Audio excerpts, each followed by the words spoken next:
اللهم صل على سيدنا ومولانا محمد وعلى آله وصحبه وبارك.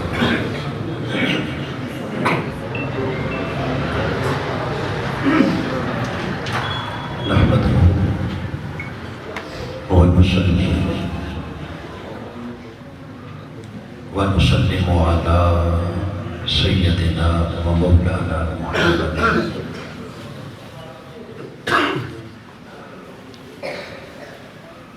رسول النبي الأمين المكين الحنين الرؤوف الرحيم.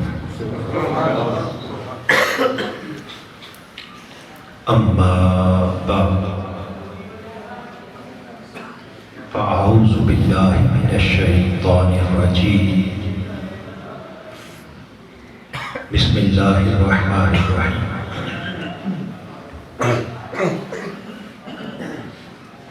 انما وليكم الله ورسوله والذين آمنوا الذين يقيمون الصلاة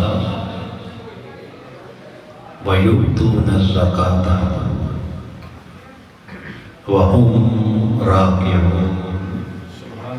صدق اللہ مولانا العظیم.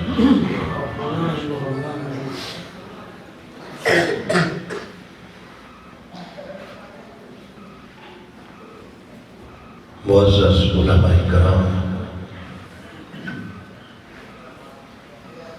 مہمانان گرامی قدر،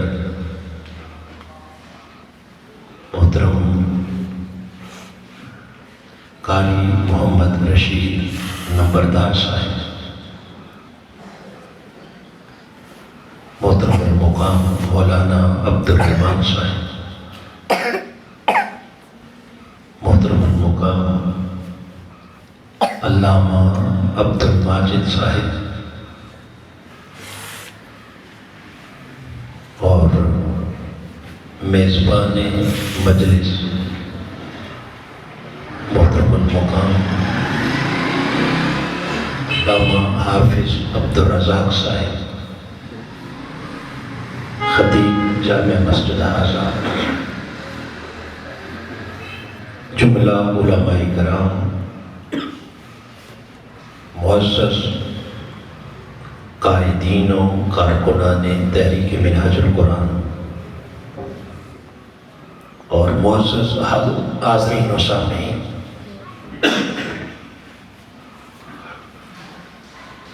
اللہ رب العزت کا بے پناہ احسان ہے جس کی توفیق خاص سے آج ہم درس عرفان القرآن کی اس نہایت ہی مقدس، بابرکت اور پاکیزہ مجلس میں حاضر ہیں. میں 7 بار مبارکباد پیش کرتا ہوں اس جامع مسجد کی جملہ منتظمین کو، انتظامی کمیٹی کو، اور محترم المقام علامہ عبد الرزاق مصطفیٰ صاحب، جن کی سرپرستی میں آج کی اس مبارک نشست کا انعقاد ہوا، اور تمام اہل محلہ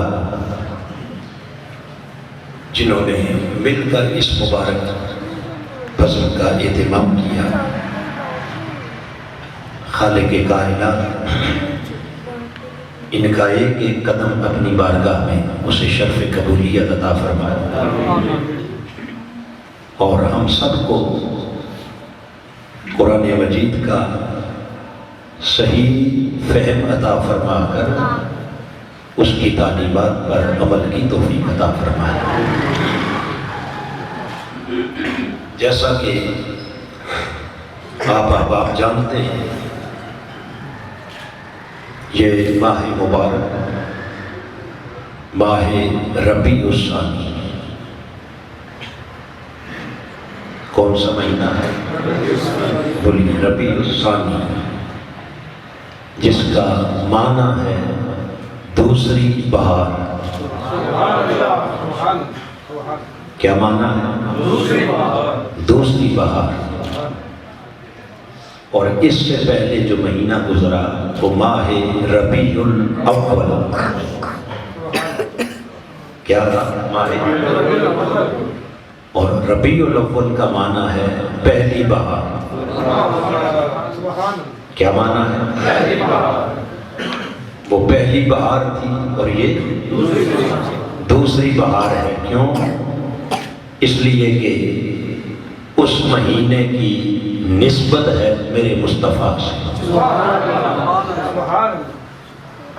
اس مہینے کی نسبت ہے میرے مصطفیٰ سے، سو نسبت مصطفیٰ نے اسے پہلی بہار بنا دیا۔ اور اس مہینے کی نسبت ہے غوث الورا سے۔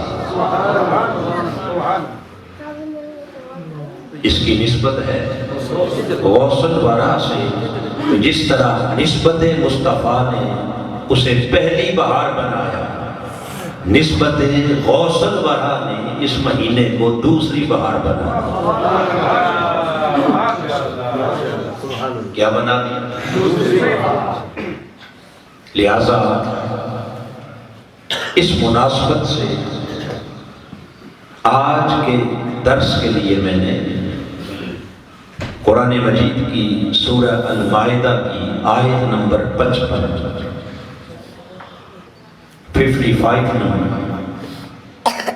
جو ابھی آپ کے سامنے تلاوت کی ہے، جس میں اللہ رب العزت نے حقیقت ولایت کو بیان فرمایا۔ حقیقت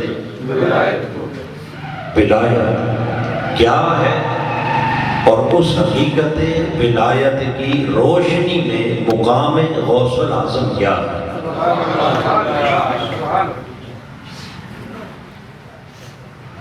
رب ذوالجلال نے ارشاد فرمایا انما ولیکم اللہ،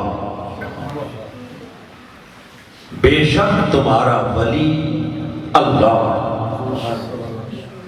بولیے تمہارا ولی اللہ، ورسول،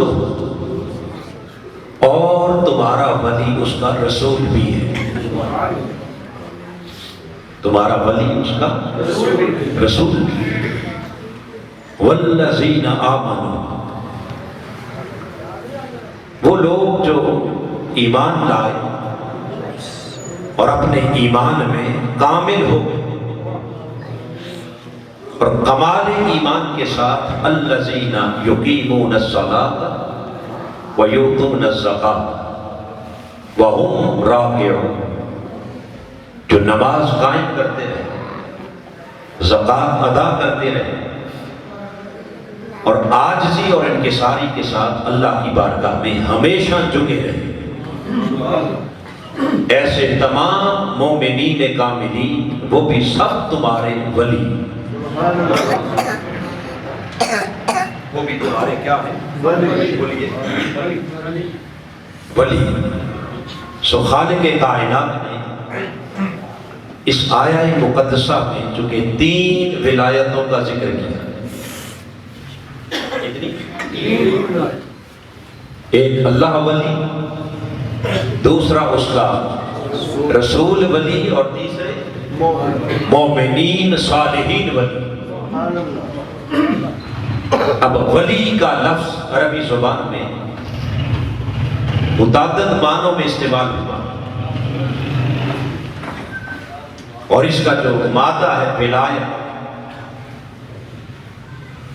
اس کا معنی قرب ہے، قریب ہونا، اور اسی قرب اور قرابت سے اہل علم نے پھر متعدد معنی اخذ کیے، جس میں ولی کا معنی دوست بھی ہے، ولی کا معنی مددگار بھی ہے، ولی کا معنی وارث بھی ہے، ولی کا معنی مالک بھی ہے، ولی کا معنی حاکم بھی ہے، ولی کا معنی محبوب بھی ہے، اور ولی کا معنی محب بھی ہے، ولی کا معنی محبوب بھی ہے۔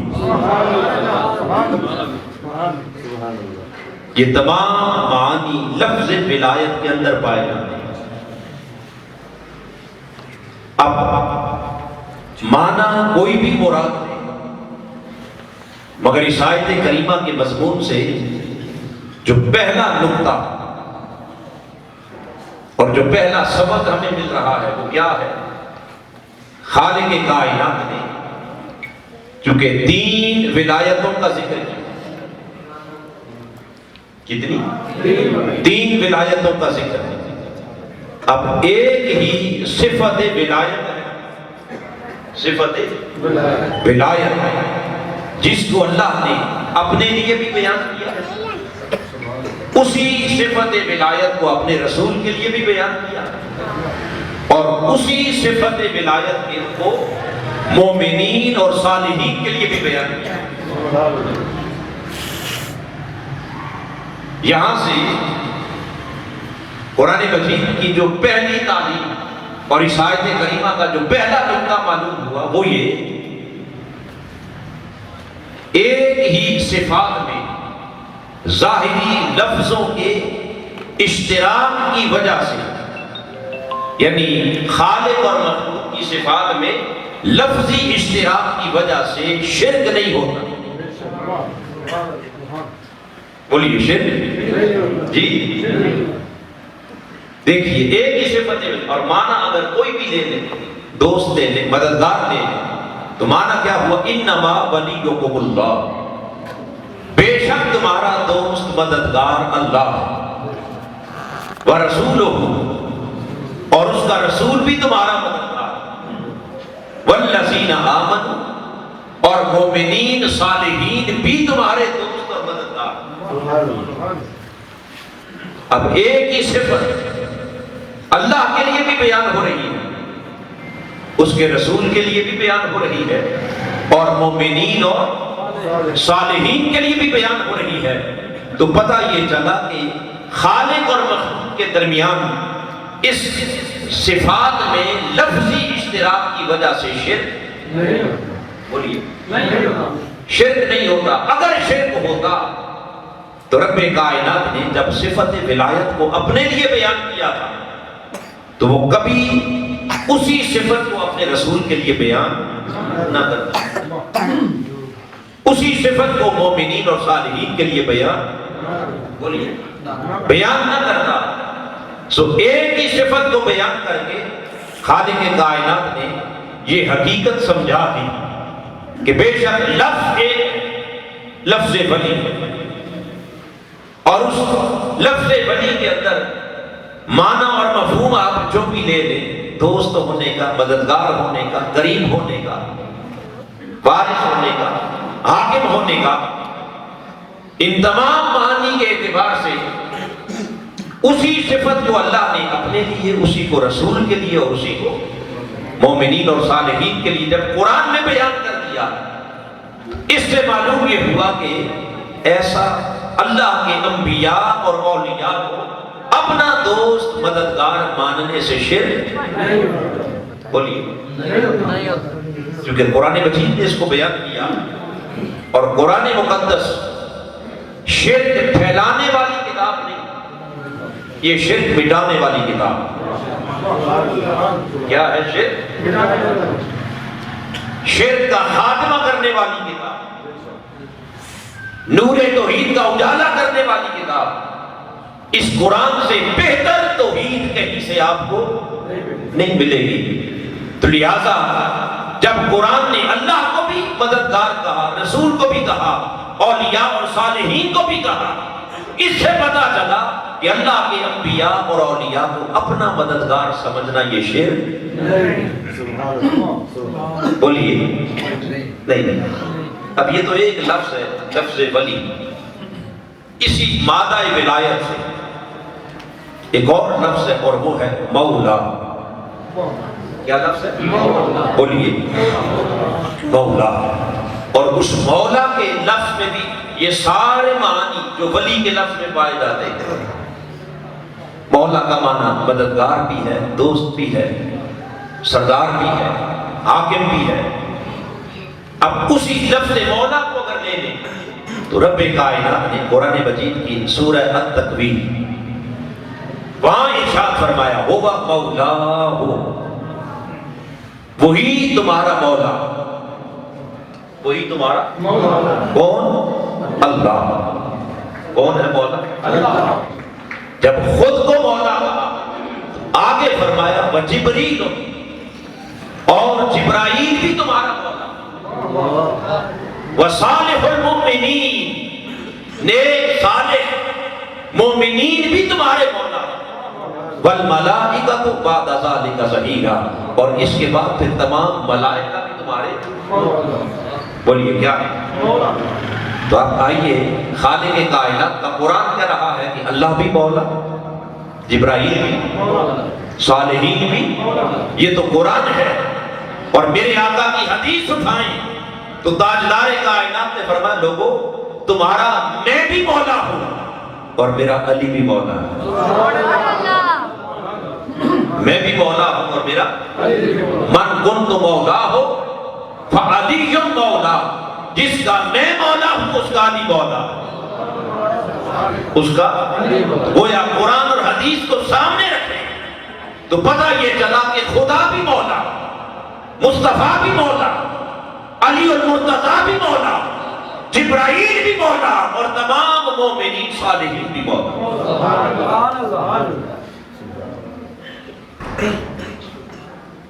بعض لوگوں نے یہ سمجھ رکھا ہے کہ اللہ کے سوا کسی کو اگر مولا کہہ دیا تو کیا ہو جائے گا؟ بولیے اب بتائیے، یہ قرآن شرک کی تعلیم دے رہا ہے؟ جی، قرآن سے بہتر توحید آپ کو کہیں سے نہیں ملے گی۔ تو قرآن مجید نے بتا دیا کہ اللہ کے انبیاء اور اولیاء کو اپنا مولا ماننا یہ شرک نہیں، عین توحید ہے، اور عین تعلیم قرآن ہے۔ اب اس نوعیت کی دیگر کئی صفات قرآن مجید نے بیان کی، میں ان تمام کی ڈیٹیل میں نہیں جا رہا، جسٹ اشارتاً آپ کو ایک اندازہ ہو گیا کہ جیسے اللہ نے فرمایا کہ میں بھی تمہارا ولی مددگار ہوں، میرا رسول بھی ہے، مومنین بھی ہیں، صالحین بھی، اسی طرح اللہ بھی مولا، رسول بھی مولا، جبرائیل بھی اور صالحین بھی۔ پھر ایسے ہی رب کائنات نے قرآن مجید میں اپنے لیے ایک صفت بیان کی، رؤوف اور رحیم۔ رؤوف اور رحیم کون ہے؟ بولیے اللہ۔ اور سورہ توبہ کو پڑھیں تو آخری آیت میں اللہ نے اپنے حبیب کا ذکر کیا اور فرمایا بالمؤمنین رؤوف الرحیم، میرا مصطفیٰ بھی مومنوں کے لیے رؤوف الرحیم۔ مومنوں کے لیے کیا ہے؟ رؤوف الرحیم ہے۔ تو اللہ بھی رؤوف الرحیم ہو گیا، رسول بھی۔ پھر اسی طرح قرآن مجید نے فرمایا انہ هو السمیع البصیر، بے شک وہی اللہ جو سمیع بھی ہے اور بصیر بھی، سمیع سننے والا ہے، بصیر دیکھنے والا۔ پھر یہی صفت اللہ نے عام بندوں کے لیے بیان کی اور انسان کا ذکر کرتے ہوئے فرمایا وَجَعَلْنَاهُ سَمِيعًا بَصِيرًا، ہم نے ہر انسان کو سمیع بھی بنایا اور بصیر بھی بنایا، سننے والا بھی ہے اور دیکھنے والا بھی۔ تو حاضرین محترم، یہ قرآن مجید کے چند مقامات میں نے آپ کے سامنے اس لیے رکھے تاکہ یہ بات معلوم ہو جائے کہ ایک جیسی صفات اور ان صفات کے ظاہری الفاظ کے اشتراک سے شرک بولیے نہیں ہوتا۔ آپ نے دیکھا اللہ بھی مددگار، رسول بھی، مومنین بھی، اللہ بھی رؤوف الرحیم، رسول بھی، اللہ بھی سمیع و بصیر اور اس کے بندے بھی سمیع و بصیر، اللہ بھی مولا، مصطفیٰ بھی مولا، علی المرتضیٰ بھی، جبرائیل بھی مولا اور مومنین صالحین بھی مولا۔ محترم، اتنی صفات ایک جیسی، اتنی صفات میں الفاظ کیا ہے؟ سیم ہے، ایک جیسے الفاظ، اگر اتنا کچھ کہہ کے بھی شرک نہیں ہوا، یہ بات سمجھ آئی؟ یہ سب کچھ مان کے بھی شرک، بولیے شرک نہیں ہوا۔ اب آپ کے ذہن میں ایک سوال اٹھے گا کہ بھلا شرک ہوتا کب ہے؟ بولیے شرک ہوتا چونکہ آپ نے تو آج تک یہ سنا کہ اللہ کے سوا کسی کو اپنا مولا مان لیا، مددگار مان لیا، حاجت روا مان لیا، داتا مان لیا، غوث مان لیا، مولا مشکل کشا مان لیا، تو کیا ہو جائے گا؟ مگر قرآن نے بتا دیا کہ یہ سارا کچھ مان کے بھی شرک نہیں ہوا۔ تو پھر اسی قرآن سے رہنمائی دیتے ہیں کہ آخر شرک ہوتا کب ہے؟ شرک کس شے سے ہوتا؟ تو حاضرین محترم، اس شرک کی حقیقت کو جاننے کے لیے آئیے پہلے حقیقت توحید کو سمجھیں۔ حقیقت توحید کو سمجھیں، چونکہ شرک خلاف توحید۔ شرک کیا ہے؟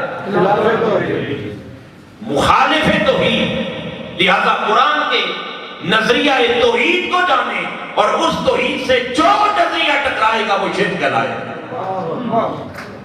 وہ کیا کہلائے گا؟ اب خالق کائنات نے خود قرآن مجید میں حقیقت توحید کو بیان کیا اور اس کے لیے پوری جو سورت اتاری نا، جس کا نام ہی سورہ توحید ہے۔ کیا نام ہے؟ سورہ توحید، اسے سورہ اخلاص بھی بولتے ہیں۔ اب سورہ توحید کی پہلی آیت کریمہ رب کائنات نے فرمایا قل هو اللہ احد۔ میرے حبیب انہیں توحید کی حقیقت سمجھا دو۔ ہماری دادا وہ حقیقت توحید کیا ہے؟ فرمایا انہیں کہہ دو کہ وہ اللہ، اب اونچا بولی، وہ اللہ ایک، وہ اللہ۔ اب اس نے ایک ہونے کا اعلان کر دیا۔ تو جب ایک ہونے کا، اللہ کے ایک ہونے کا اعلان ہو گیا، اس کا مطلب یہ ہوا کہ کوئی دوسرے الہ کو اگر مانے گا، ایک سے زائد الہ کو، خداؤں کو مانے گا، تو کیا ہوگا؟ کیا ہو جائے گا؟ کوئی کہے جی نہیں ایک نہیں دو خدا، معاذ اللہ کیا ہو گیا؟ تین، چار، اور اگر کہے ایک خدا ہے تو کیا ہو گیا؟ یہ توحید ہے۔ یہ کیا ہے؟ اب یہ قرآن مجید کی سورہ اخلاص اور سورہ توحید کی پہلی آیت کریمہ، جہاں اللہ نے اس باطن بیان کیا هو اللہ احد، وہ اللہ ایک۔ اور دوسرا مقام قرآن مجید کی سورہ حشر، اور سورہ حشر میں اللہ پاک نے وہاں توحید کو نکھارتے ہوئے ارشاد فرمایا هو اللہ الذی لا الہ الا ہو، وہ ہے اللہ۔ کیا کہا؟ وہ ہے اللہ، لا الہ الا ہو، جس کے سوا کوئی دوسرا الہ نہیں، کوئی دوسرا الہ نہیں، معبود نہیں، مسجود، لائق عبادت، لائق پرستش اور کوئی نہیں، سب کی نفی کر دی، اور سب کی نفی کر کے فرمایا الا ہو، سوائے اس ایک اللہ، سوائے اس ایک، بولیے ایک اللہ کے سوا سارے معبودوں کی نفی ہو گئی، سب مسجودوں کی، تمام خداؤں کی، الہوں کی کیا ہو گئی؟ نفی ہو گئی۔ لہذا اللہ کے سوا اب کوئی معبود اور مسجود کہلانے کے قابل نہ رہا۔ حاضرین محترم، جب آپ نے تمام خداؤں کی نفی کر کے ایک الہ کو مان لیا، ایک الہ کو مان لیا، تو یہ کیا ہو گئی؟ یہ ہے توحید۔ اور ایک سے زائد الہوں کو ماننا، یہ کیا ہے؟ یہ شرک ہے۔ اب حاضرین محترم، آئیے قرآن مجید نے جہاں اس حقیقت توحید کو بیان کیا، وہاں بڑی خاص اور توجہ طلب بات وہ یہ ہے کہ خالق کائنات نے جہاں کہا هو اللہ احد، وہ اللہ پھر بولیے کیا ہے؟ وہ اللہ ایک ہے. جہاں اس نے الہ کے ایک ہونے کی بات کی وہیں اس پورے قرآن کو پڑھ لیں اول سے آخر تک اور الحمد سے والناس تک. رب کائنات نے یہ تو کہا کہ اللہ ایک ہے مگر پورے قرآن میں کہیں نہیں کہا کہ تمہارا مولا ہے. کہیں نہیں کہا کہ مولا, کہیں نہیں کہا کہ مددگار ایک ہے, کہیں نہیں کہا کہ مشکل کشا ایک ہے, حاجت روا ایک ہے, داتا ایک ہے, غوث ایک ہے. نہیں, اس نے کہا کیا؟ الہ ایک ہے, بس معبود ایک ہے. اور قرآن مجید نے کہا کہ اس کے سوا کوئی دوسرا معبود. تو جہاں لا الہ کہہ کر اس نے باقی معبودوں کی نفی کی, اب سارے قرآن کو پڑھ لیں. اللہ نے کہیں یہ نہیں کہا کہ میرے سوا مولا, میرے سوا مولا کوئی نہیں, مددگار کوئی نہیں, میرے سوا حاجت روا کوئی نہیں, میرے سوا داتا کوئی نہیں, غوث کوئی نہیں. کہیں نفی بولیے, اپنے سوا کسی کے مولا مددگار ہونے کی نفی نہیں کی. اور ایک مولا اور ایک مددگار ہونے کا ذکر بھی قرآن نے نہیں, بلکہ قرآن نے کہا بس الہ ایک ہے, اس کے سوا کوئی دوسرا الہ, معبود, مسجود, لائق عبادت کوئی نہیں. رہ گئے تمہارے مولا, مددگار, حاجت روا, مشکل کشا. تو خود قرآن کہہ رہا ہے کہ وہ تو خدا بھی ہے, خدا کا مصطفیٰ بھی ہے, اور مصطفیٰ کی امت کے سب اولیاء.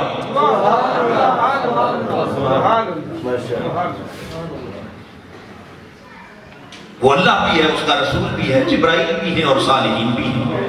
تو یہ تو قرآن نے خود بولیے مولا بھی بیان کر دیے, مددگار بھی کیا کر دیے, بیان کر دیے. تو پتہ یہ چلا کہ اگر کوئی یہ سمجھے کہ اللہ کے انبیاء اور اولیاء میں سے کسی کو مولا کہنے سے, مددگار کہنے سے, داتا کہنے سے کیا ہوتا ہے؟ شرک ہوتا ہے. تو اس کا مطلب یہ ہے کہ اس نے قرآن کو پڑھا ہی,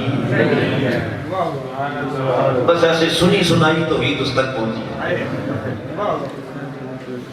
کیا سنی سنائی؟ جیسے علماء اپنے جب جوش خطابت میں آتے ہیں تو ہمارے بچپن کا زمانہ تھا, بہت بڑے نام پر نہ صرف عالم بلکہ مناظر اسلام کہلاتے ہیں. اور وہ جب عقیدہ توحید کو بیان کرتے ہیں تو یہی آیت لا الہ الا ہو, اس آیت کریمہ کو پڑھتے اور اس کا معلوم ترجمہ کرتے اپنے ایک خاص جذباتی رنگ میں. وہ کہتے لا الہ کوئی مشکل کشا, پھر کہتے لا الہ کوئی حاجت روا, لا الہ کوئی غیب جاننے والا, لا الہ کوئی بچے دینے والا. اب سوچنے کی بات, ایسے آگے لوگ بھی ہوتے تھے ماشاءاللہ, ایسا ہوتا ہے یا نہیں؟ ہماری محافل میں سنانے والے بھی ویسے اور سننے والے بھی. اب لا الہ کے لفظ کے اندر تو صرف اتنا ہے کہ اللہ کے سوا کوئی معبود نہیں.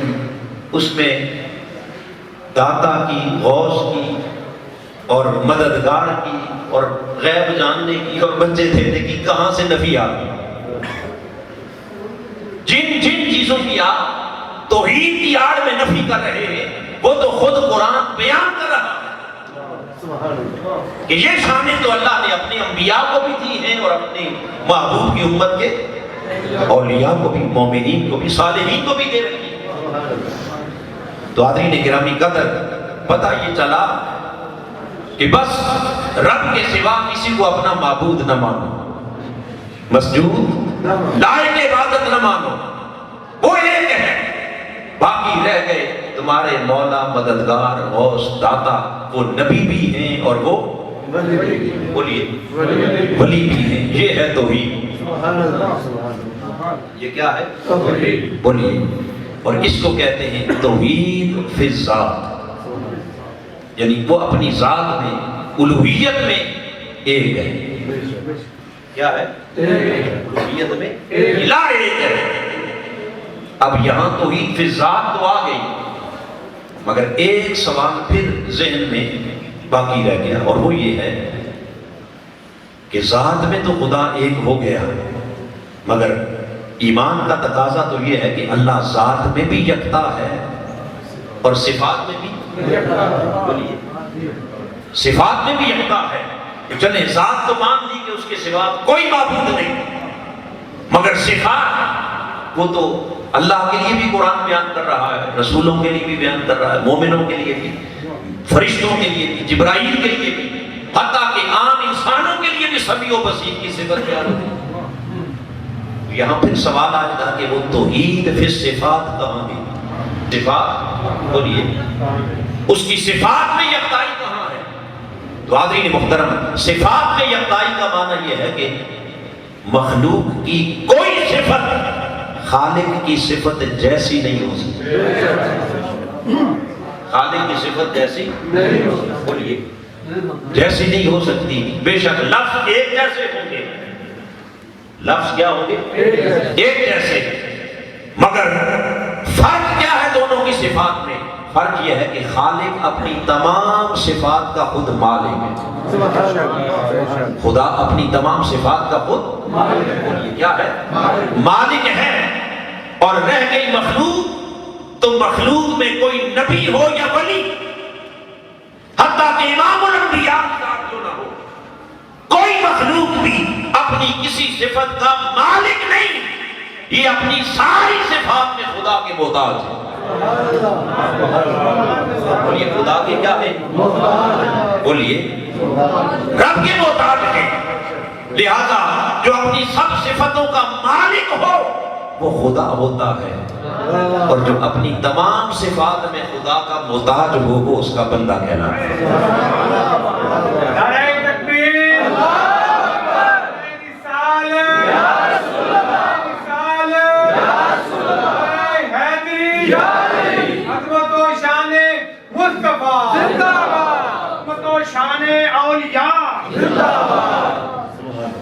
اور دوسرا فرق یہ ہے کہ اس کی تمام صفات ازلی بھی ہیں، ابدی بھی ہیں، دائمی بھی ہیں۔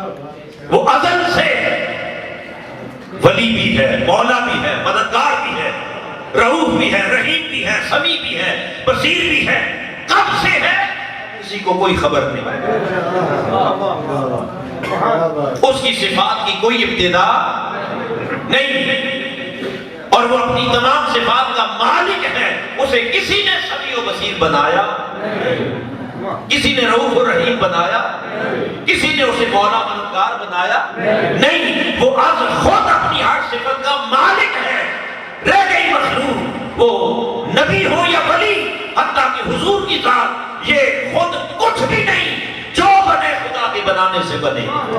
اس کو چاہا تو مولا بنا دیا، کسی کو چاہا تو مددگار بنا دیا، کسی کو چاہا تو رؤوف و رحیم بنا دیا، کسی کو چاہا تو سمیع و بصیر بنا دیا۔ یہ اپنی تمام صفات میں اللہ کے کیا ہو گئے؟ محتاج ہو گئے، اور اس کی صفات دائمی ہیں، مخلوق کی صفات دائمی نہیں، عارضی ہیں۔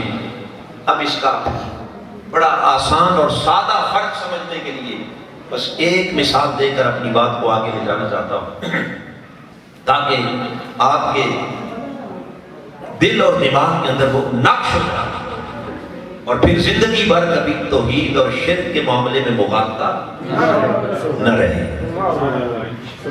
کیونکہ لوگ ظاہر لفظوں کو دیکھتے ہیں اور لفظ کے اوپر کیا فتویٰ لگا دیتے ہیں۔ آئیے، رب بھی کیا ہے؟ مددگار۔ اس کے بندے بھی کیا ہیں؟ بولیے بندے بھی مددگار ہیں، مگر فرق یہ ہے کہ وہ ہمیشہ سے مددگار ہے۔ کیا ہے؟ ہمیشہ سے مددگار ہے، اور بندہ ہمیشہ اور دائمی مددگار بولیے بندہ آج مددگار ہے، کل وہی محتاج بھی ہو سکتا ہے، ہو سکتا ہے۔ اس کی اگر روزمرہ زندگی میں سادہ مثال دے دیں تو ہم تمام اولاد اپنے بچپن میں اپنے والدین کی محتاج ہوتی ہے، اور تمام والدین اپنی اولاد کے مددگار ہوتے ہیں، ہوتے ہیں جی، ماں بھی اور باپ بھی دونوں۔ ماں دودھ نہ پلائے تو بچہ خود پی نہیں سکتا. پھر ایک وقت آتا ہے لقمہ منہ میں ڈالے نہ تو کھانا بھی کھا نہیں سکتا. پھر ایک وقت آتا ہے کھانے کے قابل ہوتا ہے مگر اس کو انگلی پکڑ کے چلائے نہ تو وہ چل نہیں سکتا. گویا اپنے کھانے پینے رہنے سہنے لباس نہ پہنائے تو خود پہن نہیں سکتا، نہلائے نہ تو خود نہا. تعلیم میں تربیت میں والدین اولاد کے کیا ہوتے ہیں؟ مددگار. اگر ان کی ہیلپ ساتھ نہ ہو تو اولاد کچھ بھی نہیں کر سکتے. تو والدین اولاد کے مددگار ہو گئے، اس میں کوئی شک والی بات نہیں رہی. مگر سوال یہ ہے کہ کیا وہ دائمی مددگار ہے؟ بولیے، کیا وہ دائمی مددگار نہیں؟ دائمی مددگار نہیں. ایک وقت تک اولاد کے مددگار تھے مگر اسی زندگی میں ایک وقت وہ آتا ہے کہ پھر وہی والدین محتاج ہو جاتے ہیں اور اولاد ان کی مددگار بن جاتی ہے. کبھی باپ انگلی پکڑ کے بیٹے کو چلاتا تھا اور کبھی بیٹا سہارا دے کے باپ کو چلاتا ہے. کبھی باپ اس بیٹے کو اٹھاتا تھا اور کبھی وہ بیٹا اگر باپ کو نہ اٹھائے تو وہ اپنے بستر سے اٹھ نہیں سکتا. تو جو آج مددگار ہے کل محتاج ہو جائے اسے بندہ کہتے ہیں، اور جو کبھی محتاج نہ ہو ہمیشہ مددگار رہے اسے خدا اسے کیا کہتے ہیں؟ یہ فرق ہے خالق اور مخلوق کی صفات کے اندر. تو حاضرین محترم پتہ یہ چلا کہ وہ ذات میں بھی یکتا ہے اور صفات میں بھی کیا ہے؟ صفات میں بھی یکتا ہے، کیونکہ وہ اپنی تمام صفات کا خود مالک بھی ہے اور اس کی صفات دائمی بھی ہے اور اس کی صفات کو کوئی فنا نہیں ہو سکتا.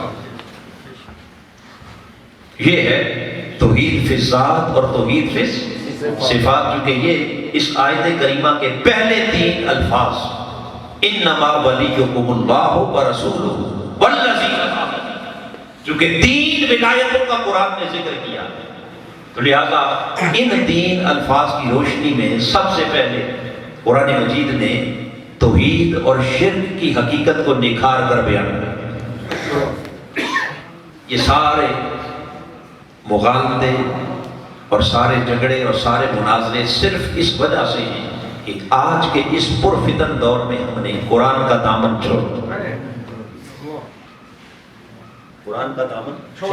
قرآن سے دوری، یہ گمراہی ہے، یہ دلالت ہے. اور یہ گمراہی پھر اس کے کئی سٹیپس، کئی درجات ہیں. کہیں عملی گمراہی ہے، کہیں اعتقاد، کہیں احوال اور کردار کی گمراہی ہے. مگر ان تمام دلالتوں اور گمراہیوں سے نکل کر اگر ہدایت کی منزل چاہتے ہیں تو اس کے لیے پھر لوٹ کے آنا ہوگا اس قرآن کی، کیونکہ قرآن سے بہتر رہنمائی کرنے والی کتاب کوئی نہیں. تو حاضرین محترم اختصار کے ساتھ اس عقیدہ توحید کو سمجھنے کے بعد اب آ جائیے رب کائنات نے چونکہ 3 ولایتوں کا ذکر کیا، اللہ بھی ولی، رسول بھی، مومنین بھی. اللہ کی ولایت مطلق ہے، اس کے ولی ہونے کے لیے کوئی شرط نہیں. رسول کی ولایت بھی مطلق ہے، اس کے ولی ہونے کے لیے کوئی شرط نہیں. مگر جب بات آئی مومنین والذین آمنوا تو یہاں سوال یہ پیدا ہوا کہ کیا سارے مومنین ولی؟ ہر مومن ولی ہے؟ رب نے کہا نہیں. ہر کلمہ پڑھنے والا ولی نہیں، بلکہ ولی ہونے کے لیے قرآن نے یہاں 3 شرائط بیان کی. کتنی؟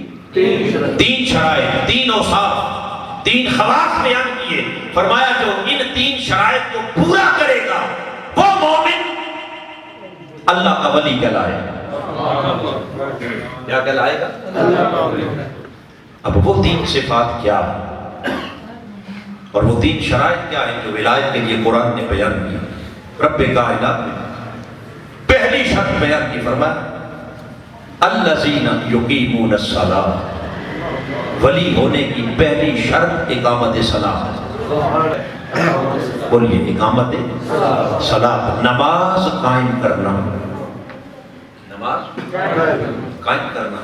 اب یہاں لفظ تو یقیمون الصلاۃ بیان کیا قرآن نے، اس کا معنی نماز قائم کرنا ہے، مگر اس قیام نماز کے اندر در حقیقت خالق کائنات نے اشارہ اس امر کی طرف کر دیا کہ ولایت کی پہلی شرط وہ کثرت عبادت۔ کیا ہے؟ بولیے کثرت عبادت۔ چونکہ عبادت دو طرح کی ہوتی ہے، ایک عبادت فرض ہے اور ایک عبادت نفل ہے، ایک فرض ہے اور دوسری نفل۔ تو فرض عبادت تو ہر صاحب ایمان پر لازم ہے، کوئی بھی مومن اس فرض عبادت کو ادا کیے بغیر مومن رہ نہیں سکتا۔ اس کا مواخذہ ہے، اللہ نے اس کا حساب لینا ہے، اور اس میں اگر کمی بیشی ہوگی تو اس پر کیا ہوگی؟ سزا بھی ہوگی۔ مگر نفل عبادت وہ ہے جو اللہ نے کسی پر بھی لازم نہیں کی، نہ اس کا کوئی مواخذہ ہے نہ کوئی حساب کتاب ہے، وہ اللہ نے آپ کی مرضی پر چھوڑ دیا۔ فرمایا یہ تمہارے اوپر میں نے لازم نہیں کیا، ہاں اگر میری رضا کے لیے تم اضافی عبادت جتنی کرتے جاؤ گے اتنا رتبہ تمہیں بلند کرتا جائے گا، اتنی شان بڑھتی چلی جائے گی۔ تو حاضرین محترم، اب قرآن مجید کے دیگر مقامات کا جب ہم مطالعہ کرتے ہیں تو پتہ یہ چلتا ہے کہ ولی کے لیے صرف فرض نماز کی ادائیگی کافی نہیں ہے، بلکہ کیا ہے؟ کثرت عبادت۔ جو میں نے یقیمون الصلاۃ کے ضمن میں عرض کیا تو آپ کہیں کہ جی یہ اقامت صلاۃ میں کثرت عبادت کہاں سے آ گئی؟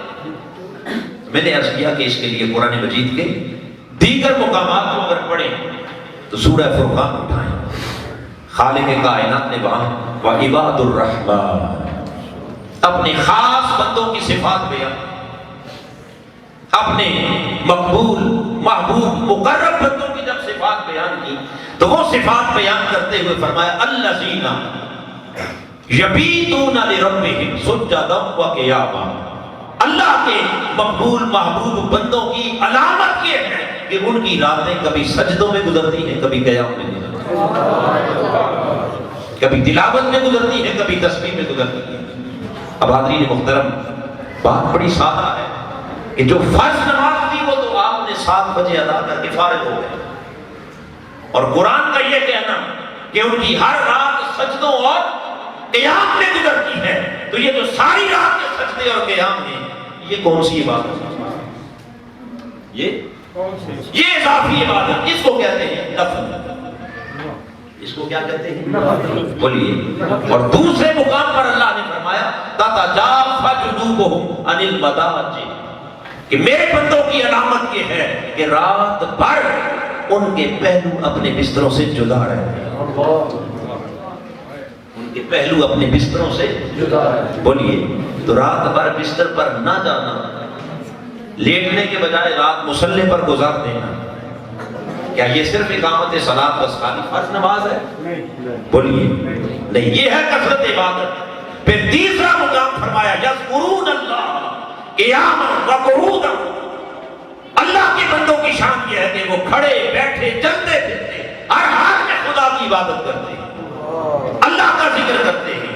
پھر چوتھا مقام رجال لا تلہیہم تجارت ولا بیع عن ذکر اللہ، وہ بندگان خدا کہ جو ظاہری کاروبار دنیا بھی کر رہے ہوں، تجارت لین دین بھی کر رہے ہوں، مگر بازار میں بیٹھ کر بھی ایک لمحے کے لیے ان کا دل خدا کی یاد سے غافل نہیں ہوتا۔ نعرہ تکبیر، نعرہ رسالت، نعرہ حیدری، سیدی مرشدی، یا نبی یا نبی، غلام ہے غلام ہے، رسول کے غلام ہے، غلامی رسول میں موت نہیں قبول ہے، جو عشق مصطفیٰ زندگی فضول ہے۔ پاکستان کا مطلب کیا؟ لا الہ الا اللہ۔ تو خالق کائنات نے فرمایا کہ وہ ان کا کاروبار زندگی بھی میری یاد میں رکاوٹ نہیں بنتا. یعنی اللہ کے ساتھ تعلق ایسا جڑ جاتا ہے کہ ہاتھ کار والے دل یار والے. یہ کثرت عبادت نہیں تو اور کیا ہے. اب یہ تو متعدد مقامات قرآن مجید کے. اب حدیث سے بات کو اٹھائیے صحیح بخاری کو, اور صحیح بخاری کی حدیث سے قدسی خالق کائنات نے فرمایا لا یزال عبدی یتقرب الی بالنوافل حتی احبہ, کہ میرا بندہ جب مسلسل, یہاں لفظ لا یزال جس کا معنی کیا ہے, مسلسل طویل عرصہ, جب وہ نفلی عبادت کے ذریعے میرے قرب کی راہوں پر چلتا رہتا ہے, مجھے تلاش کرتا رہتا ہے, راتوں کو میری خاطر جاگتا رہتا ہے, حتی احبہ, یہاں تک کہ پھر وہ وقت آتا ہے کہ میں اس بندے کو اپنا محبوب بنا دوں. تو محبوب سبحانی ایسے تو نہیں بنتا, رب کی محبوبیت ایسے تو چلتے چلتے تو نہیں مل جاتی. اس کے لیے تو پھر طویل مجاہدہ, طویل ریاضت, اضافی عبادت, راتوں کا جاگنا, پہلوؤں کا بستر سے جدا رہنا, اور کھڑے اٹھتے بیٹھتے اللہ کی عبادت کرتے رہنا. یہ معنی ہے الذین یقیمون الصلاۃ, کہ میرے ولی کی پہلی علامت یہ ہے کہ وہ کثرت عبادت کا پیکر ہوتا ہے. کیا ہوتا ہے؟ اب قرآن کہے ولی کی پہلی شرط ہی کثرت عبادت ہے, اضافی عبادت, نفلی عبادت, رات دن کی عبادت. اور یہاں آپ کے معاشرے میں دعویٰ کوئی شخص ولایت کا کرے, اور دعویٰ ولایت کے ساتھ اگر وہ فرض نماز بھی ادا نہ کرے, فرائض کا بھی تارک ہو, دعویٰ ولایت کا کرے, تو مجھے اپنے ایمان سے بتائیے کیا وہ اللہ کا ولی کہلائے؟ کیا وہ ولی ہو سکتا ہے؟ جی, ولی شوکتہ بازیوں کا نام, ولی جادو ٹونے کا نام. ولایت کیا ہے؟ حضور غوث اعظم رضی اللہ تعالیٰ نے, آپ نے فرمایا کہ کوئی شخص ہوا میں اڑتا ہوا آئے یا سمندر پر تیرتا ہوا آئے, اگر میرے مصطفیٰ کی شریعت کا ایک بال برابر بھی مخالف ہے, شریعت کا تارک ہے, تو آپ نے فرمایا خبردار, وہ شیطان تو ہو سکتا ہے مگر اللہ کا ولی نہیں ہو سکتا. ولایت نہ ہوا میں اڑنے کا نام ہے, نہ سمندر پر تیرنے کا نام ہے. اس لیے کہ ہوا میں اڑنا کوئی کمال, اگر آپ سمجھیں یہ کمال ہے تو پھر تو گندگی پر بیٹھنے والی مکھیاں بھی ہوا میں اڑتی ہیں, غلاظت پر بیٹھنے والی مکھی بھی ہوا میں اڑ لیتی ہے. اور پانی پر اگر تیرنا کمال ہے تو وہ تو مچھلیاں اور مینڈک بھی تیرتے ہیں. یہ سارے کیا ہو گئے؟ ولی ہو گئے. بولیے نہیں, ولایت ان چیزوں کا نام نہیں. پھر ولایت کیا ہے؟ فرمایا الاستقامت فوق الکرامہ, ساری کرامتوں سے بڑی کرامت مصطفیٰ کے دین اور شریعت پر استقامت ہے. شریعت مصطفیٰ کی پاسداری ہے, اور اس کا پہلا سبب یقیمون الصلاۃ. کیا ہے؟ اقامت صلاۃ. اور اقامت صلاۃ میں صرف فرائض کی ادائیگی نہیں بلکہ فرض کی ادائیگی کے بعد کثرت عبادت, راتوں کا جاگنا, قیام ہے, سجدے ہیں, پہلوؤں کا بستر سے جدا رہنا, یہ قرآن بیان کر رہا ہے. اس کے بغیر ولایت کی منزل نصیب, بولیے نصیب نہیں ہو سکتی. آئیے یہ جو قرآن نے پہلی شرط بیان کی اقامت صلاۃ کے ضمن میں کثرت عبادت, اب اس پہلی شرط کو یہ قرآن کی بیان کرتا حقیقت ولایت ہے, اور اس حقیقت ولایت کے آئینے میں اگر شان غوث اعظم کو دیکھنا ہے, اگر شان غوث الورا کو دیکھنا ہے, تو آئیے جب قرآن نے کہا کہ ولی کی پہلی علامت کثرت عبادت ہے, اور جب سیرت غوث اعظم کو دیکھا تو وہاں 40 برس عشاء کے وضو سے فجر کی نماز ادا. کتنا زمانہ؟ 40 سال عشاء کے وضو سے فجر کی نماز. اس سے بڑی بھی کثرت عبادت نہیں ہوتی. اس سے آگے آپ کو کثرت عبادت کا کوئی تصور نظر نہیں آئے گا. آپ نے یہ بات سنی تو پہلے بھی ہے, پہلے کئی بار سنی ہے آپ نے کہ آپ نے 40 سال عشاء کے وضو سے کیا کیا؟ فجر کی نماز ادا کی، سنی ہے، مگر سننا اور شے ہے، کرنا اور شے ہے، کرنا اور شے ہے۔ بس سن کے ہم گزر گئے نا، مگر غوث اعظم کے مقام کو اگر جاننا چاہیں تو آئیے، 40 برس انہوں نے گزارے مصلی پر، رات بستر پر نہیں گئے۔ اس مقام کو جاننے کے لیے کبھی آپ عملی تجربہ کریں اور ایک رات مصلی پر گزاریں۔ کتنی؟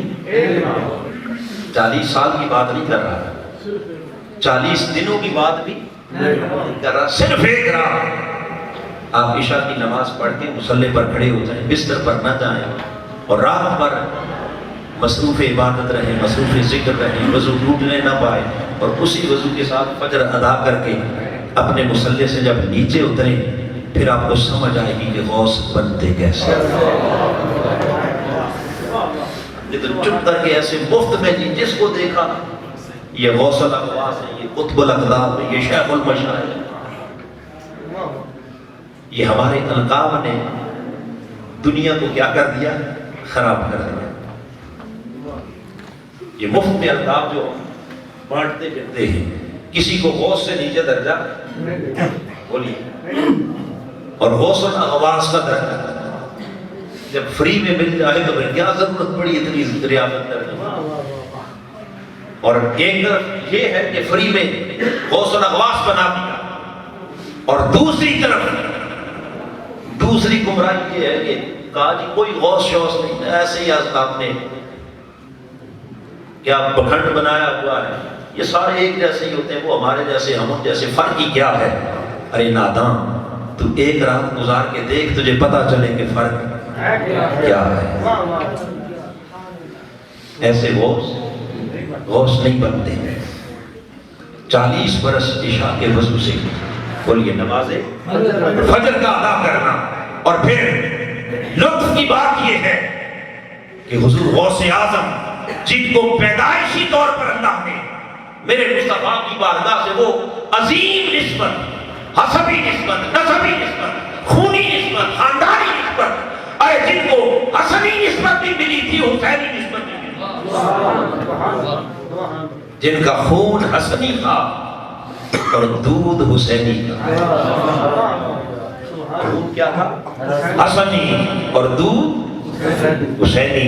ماں بھی ولیہ، باپ بھی ولی، اور جب دنیا میں آئے ماں کی آغوش میں تو پہلے دن سے اللہ نے شان ولایت دے کر بھیجا، مگر اتنا کچھ ہونے کے باوجود پھر غوث اعظم کی ریاست، پھر عبادت دیکھیے، پھر مجاہدہ دیکھیے، پھر بغداد کے جنگلوں میں روزہ افطار کرتے ہیں خشک درختوں کے پتے کھا کر، اور 40 برس عشاء کے وضو سے نمازیں فجر ادا ہوتی ہے، تب جا کر خالق کائنات ان کو خلعت ولایت عطا کرتا ہے، پھر جا کر مقام غوثیت نصیب ہوتا ہے۔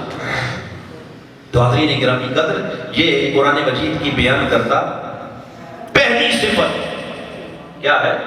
پہلی صفت اور پہلی علامت کہ جس کے بغیر کوئی شخص بھی اللہ کا ولی نہیں بن سکتا، اقامت صلاۃ، یقیمون الصلاۃ، اللہ کی راہ میں مجاہدہ، محنت، ریاضت، عبادت۔ اور اس قرآن کی بیان کرتا پہلی شرط کو دیکھیں تو کئی اس شرط کو پورا کرنے والے قیامت تک ولی بنیں گے، مگر یہ جو کثرت عبادت کا جو ریکارڈ قائم کر دیا نا عبد القادر جیلانی نے، نہ یہ ریکارڈ قیامت تک ٹوٹے گا، اور نہ ہی غوث اعظم سے اوپر کوئی جائے گا۔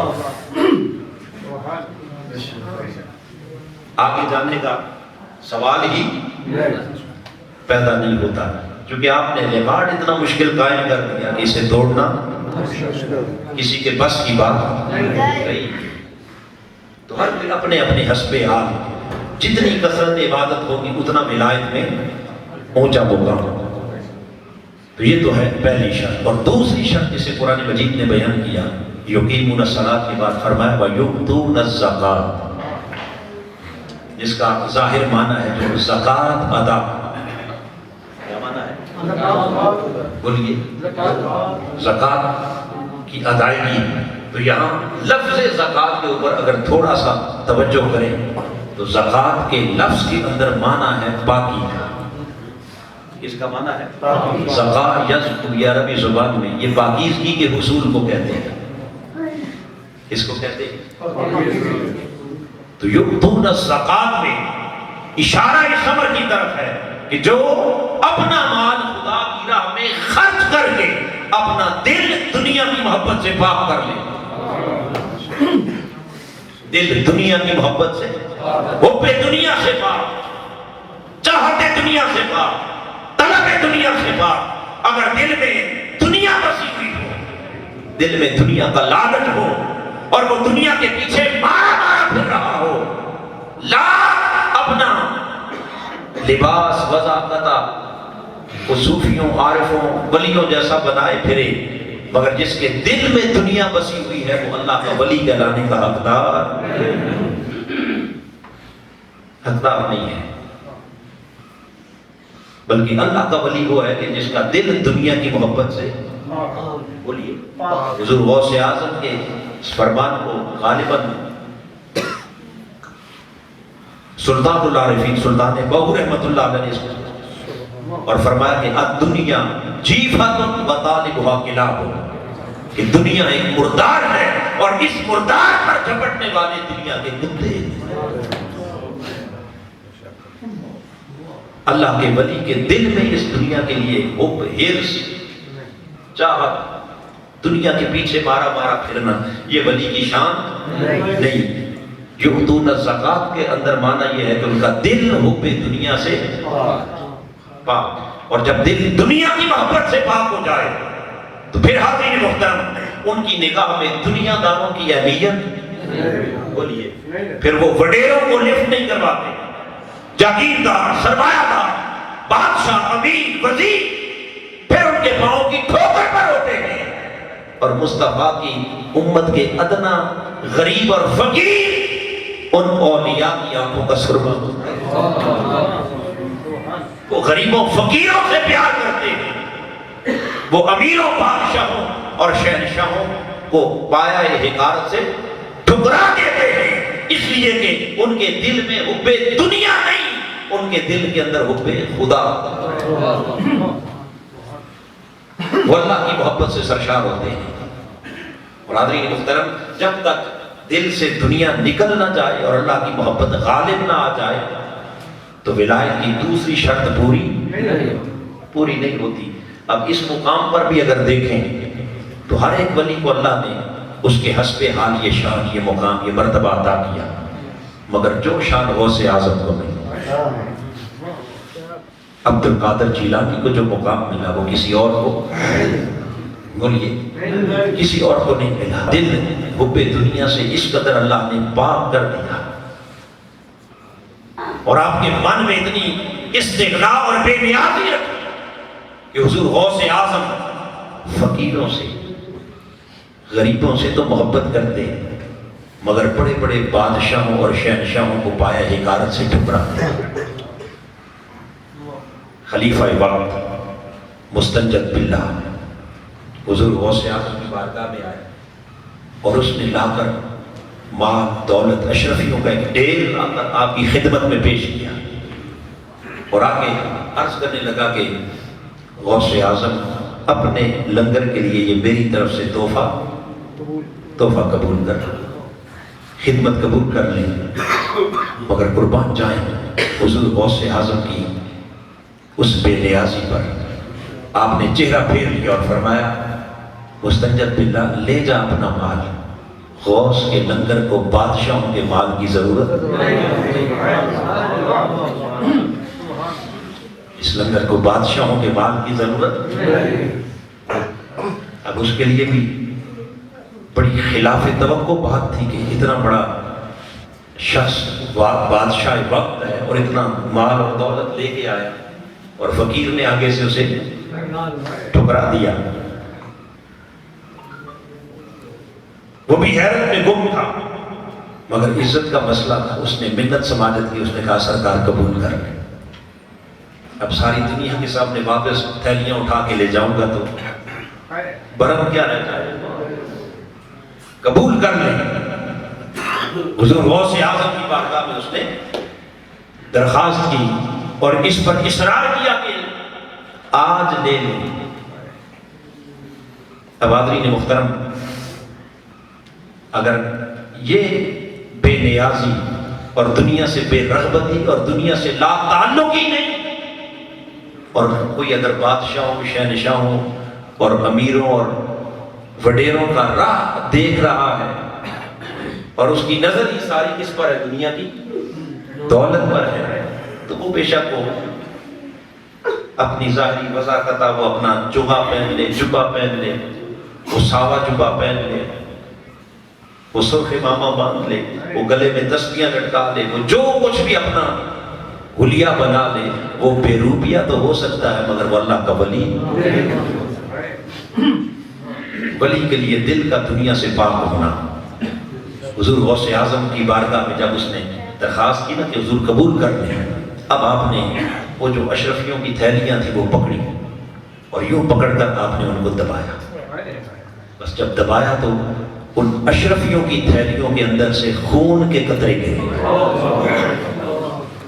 خون کے قطرات جب گرے، اب غوث اعظم کے چہرے پر جلال آ گیا۔ آپ نے بادشاہ وقت کو مخاطب کیا، کہا میرے نانا کی امت کے غریبوں کا خون چوس کر یہ جو دولت تو نے اکٹھی کی ہے یہ لا کر غوث کے لنگر کی خدمت کرنا چاہتا ہے، لے جا اپنا مال۔ اگر مصطفیٰ کی نسبت کا حیا نہ ہوتا، اتنا نہ جوڑتا، اس سے خون کے دریا نکلتے اور یہ خون کے دریا تیرے شاہی محلات کو خز و خواجات کی طرح باغ کے